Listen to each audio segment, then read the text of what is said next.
नहीं खाए खुआ में बनही मिसरी मलाई, नहीं खाए खुआ में बनही मिसरी मलाई, नहीं खाए खुआ में बनही मिसरी मलाई, एले बानी हम पेश के पिया बना। हे गणेश के मम्मी, हे गणेश के मम्मी, दसता भर भांग पिया दाना। हे गणेश के मम्मी बसपा भर भांग खिया दाना। राउर भंगिया बधीर पिसल के चल बोला दे, राउर भंगिया बधीर पिसल के चल बोला दे, राउर भंगिया बधीर पिसल के चल बोला दे। दुख होला बड़े दुख पता हाई ना, एक गणेश के पापा बोला ना, गणेश के पापा हमसे भांग पिसाना। गणेश के पापा हमसे भांग पिसाना।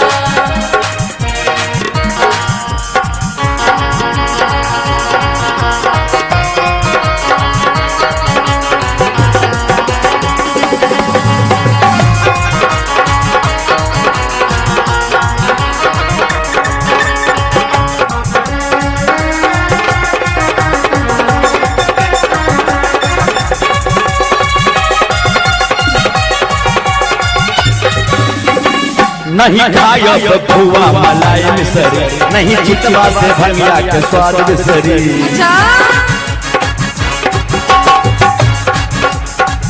नहीं खायब खुआ मलाई मिसरी, नहीं चितवा से भंगिया के स्वाद बिसरी। सुना बतिया हमार के न भावे जवना, सुना बतिया हमार के न भावे जवना, हमरा सामने से जल की हटा दाना। एक बार ताली दियो तो हमारे पार्टी। एक गणेश के मम्मी बोला ना, एक गणेश के मम्मी बस भर भांग पिया दाना। एक गणेश के मम्मी बस भर भांग पिया दाना।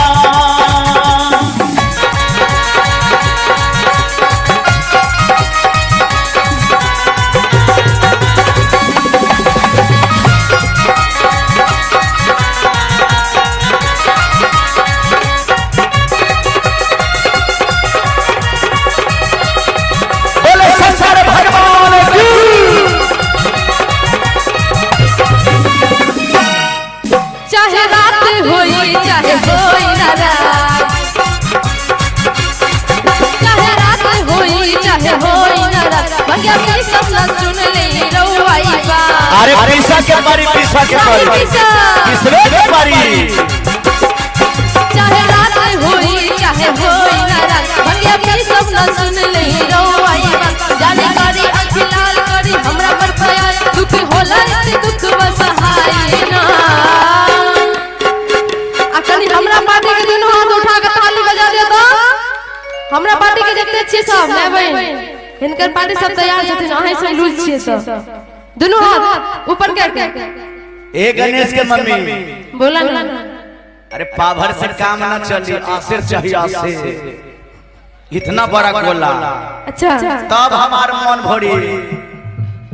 इतना बड़ा गोला चाहिए भांग के, नहीं दियो पाभर से काम ना चली।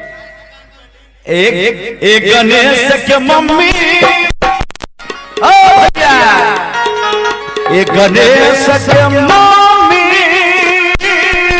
बोला ना, बस या सिर भांग पिया दाना।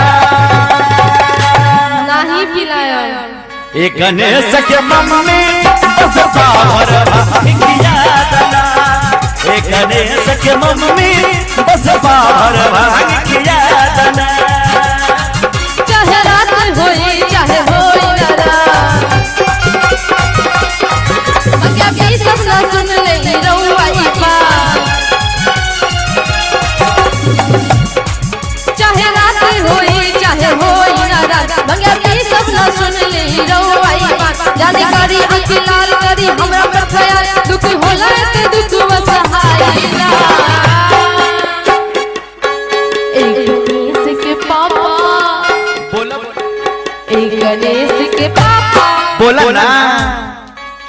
ऐसे नहीं बोलो। अरे हम बोलता नहीं बोलो। कन ताली बजाए डालो। एमरो सा काकी चाची मामी भौजी बहन कि गणेश के पापा गणेश के पापा हमसे भाग पिसाइना गणेश के पापा हमसे भाग पिसाइना गणेश के मम्मी बस पावर भांग किया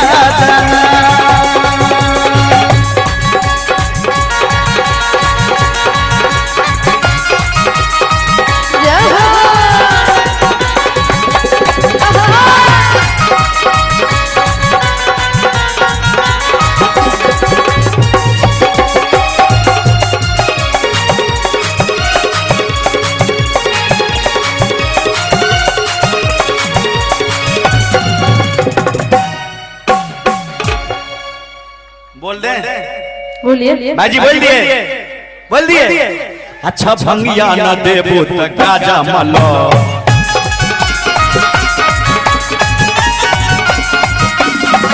अच्छा भंगिया न देबो त गाजा मलो काम मेहनत के काम बा जल्दी कलो नहीं करे पड़ी अच्छा भंगिया न देबो त गाजा मलो काम मेहनत के काम बा जल्दी कलो ओ जगह आवा चिलम लेके आवा मारी तो आब गेलखिन पूजा समिति की ओर से 101 रुपया का प्यारा सा पुरस्कार 101 रुपए का पुरस्कार पूजा समिति की ओर से आया है। बहुत बहुत धन्यवाद। गणेश के मम्मी बोल ना अच्छा भंगिया न देबो त गाजा मलो काम मेहनत के काम बा जल्दी कलो अच्छा भंगिया न देबो त गाजा मलो काम मेहनत के काम बा जल्दी कलो ओ जगह आवा चिलम लेके आवा मारी दा खोजर का हवा चिलम लग आवा मारी दा बस 4 चिलम भर के तमादाना गणेश के पापा गणेश के मम्मी गणेश के पापा हमसे भाग पिसाइना गणेश के मम्मी बस पावर भाग किया लना नहीं खायो खुआ में नहीं मिश्री मलाई नहीं खायो खुआ में नहीं मिश्री मलाई नहीं खायो खुआ में नहीं मिश्री मलाई बस गणेश के मम्मी गणेश के मम्मी बस पावर भाग किया लना के मम्मी बस पावर भाग किया लना गणेश के पापा हमसे भाग पिसाइना गणेश के मम्मी बस पावर भाग किया लना गणेश के पापा हमसे भाग पिसाइना।